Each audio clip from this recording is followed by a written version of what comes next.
All right, we are live on Halftime Hits, brought to you by Broadway Sports Media. You can check out all of our great content at BroadwaySportsMedia.com. As always, I am Jonathan at JB on Broad, joined by my co-host of the Coach's Corner podcast, Ryan at Ryan on Broadway. Ryan. Titans trail 9-6 at halftime. The Bengals get the ball coming out in the second half. What are your thoughts so far?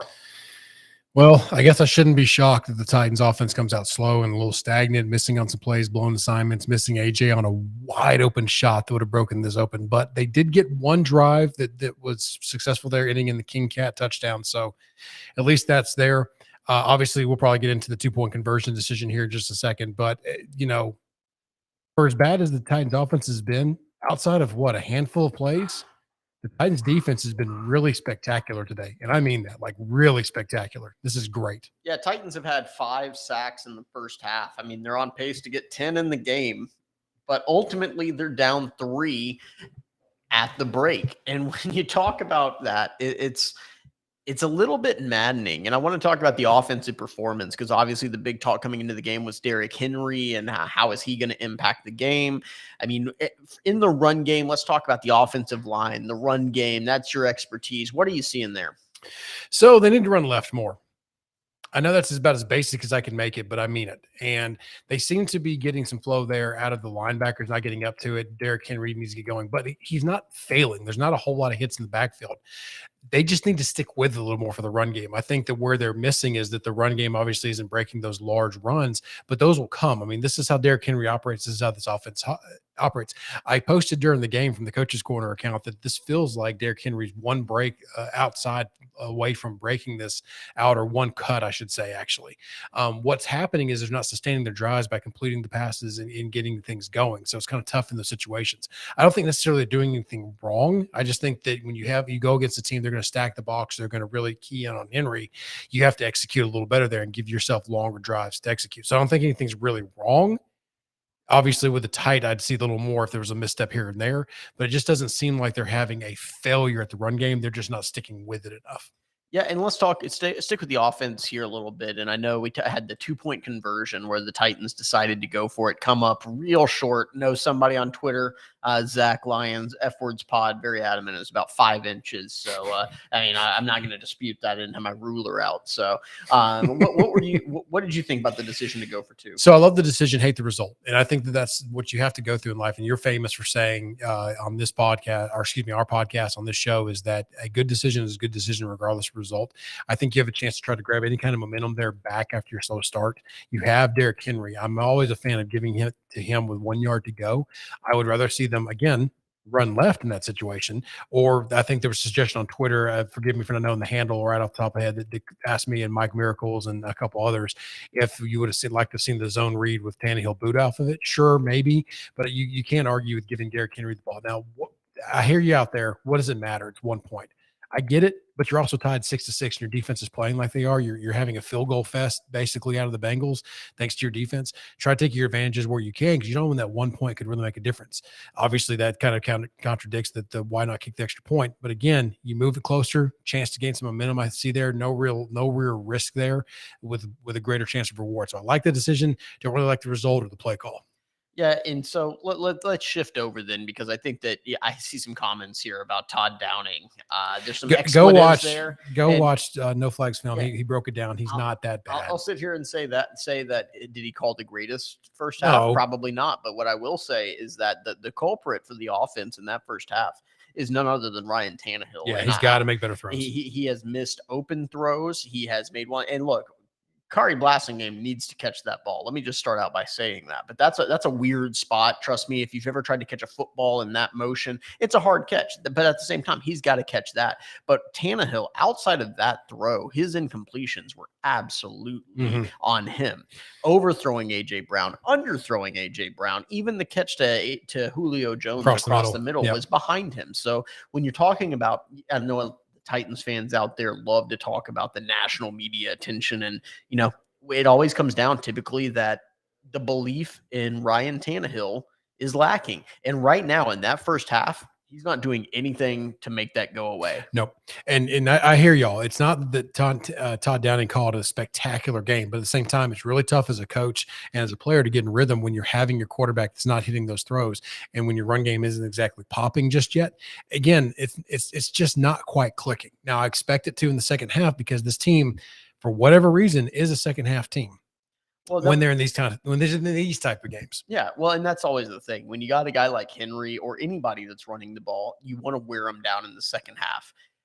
That's why I say the emphasis on this first drive where the Bengals coming out could decide the game. If you give up a touchdown, you are going to be chasing this entire game. If you hold them even to just a field goal, the Titans are in pretty good shape right here because the offense started to get going a little bit. Even if you go back to the drive that was supposed to be a 2-minute drive there, it was a slip coming out of a route from A.J. Brown. Those things don't typically carry over. It was I think it was Jeff Swaim that couldn't come up with the ball on the crosser there, or the drag route rather.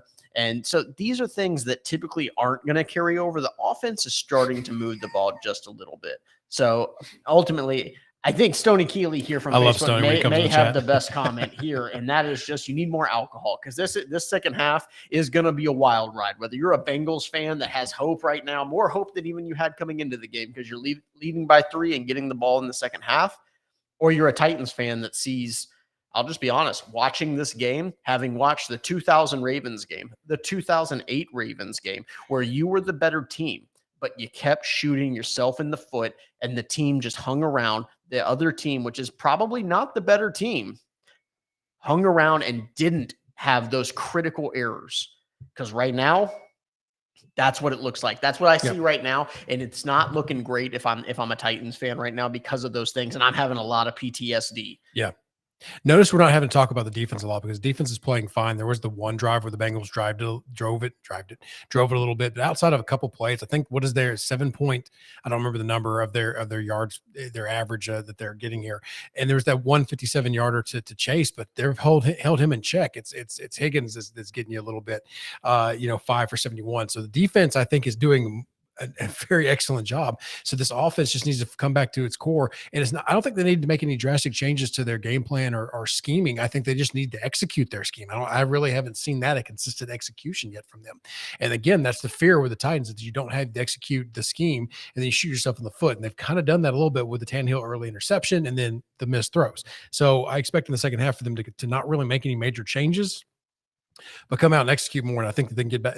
Not that they're not in this game, but they can take control of this game like they should be, like it looks like in the box score. Yeah, and I actually love this comment here from Gabriel on Facebook there, and that's talking about they haven't seen any screen passes yet. This has been a team that has really relied on screens almost to their detriment in the last few weeks of the season. I'm not saying that they have to go that heavy what they did because I think they were too reliant on it, but I will sit here and say that the opportunities are there. If you can get a Hilliard or God forbid, a Henry in space and let him keep going because he looks good. Yeah. Derrick Henry looks good. I mean, and so get him a little bit in space. And I do think what I've been seeing there, it looks like something is going to pop, assuming the Titans can stick with the run game. The run game's going to pop. There's going to be a run here that pops. There was one, I don't remember which play it is. They look like he steps one step to the outside. He's gone. So it's close. He's right there. Just one extra little block and it's going to happen.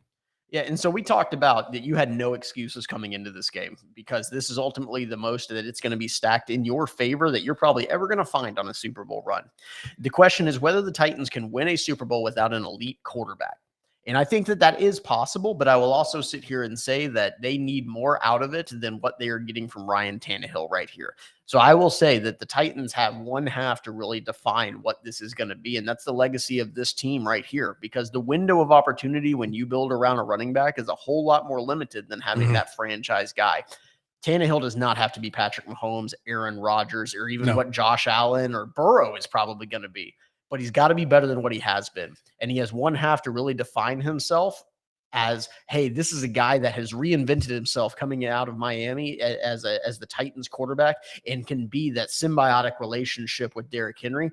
Or he's exactly the guy that came out of Miami who is good, not great, mediocre, and frankly, that's called QB purgatory. Yep. Let's be clear here about Tannehill.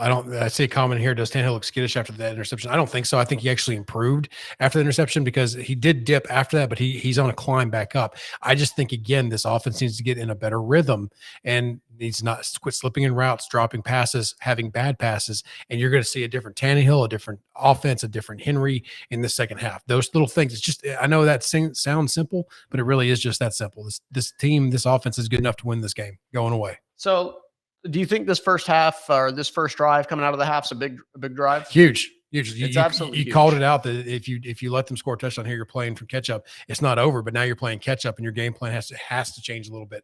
So I think that you hold them to a field goal or less, and it's a successful drive for the defense. You're feeling like you're in a pretty good spot there. Yep. So predictions. I mean, my prediction, I haven't wavered since the first half. This isn't over. You've played about as awful as you could for the Titans. I think other than turning the ball over more, it's been pretty bad. And you're still only down 3 points against an explosive offense with this defense, the way they're playing. You're still in this thing, still got a lot going for you. Don't give up. Don't get on Twitter and say it's over if there even is a touchdown here. But these Titans are still very much in this game. This defense came hit to play. It's evident. I expect the Titans to turn it around in the second half. I'm actually going to take the opposite approach there, and I hope I'm wrong. I want to be wrong for myself selfishly and also for you fans out there, but I've seen this play out a little bit before. This is a team that has come out flat. I hope that they were able to turn it around. I hope that they're able to lean on Derrick Henry, and we see the Titans team that has been a team that we have talked about a lot but have yet to truly see take the field. This is their opportunity. But right now it's looking like it's a little too much. So that's it for us. As always, you can check us out at BroadwayTN, BroadwaySportsMedia.com. I am Jonathan at JB on Broad, joined by my co-host of the Coach's Corner, Ryan at Ryan on Broadway. Enjoy the second half, and I'm sure there will be lots of alcohol flowing in Nashville regardless of the outcome.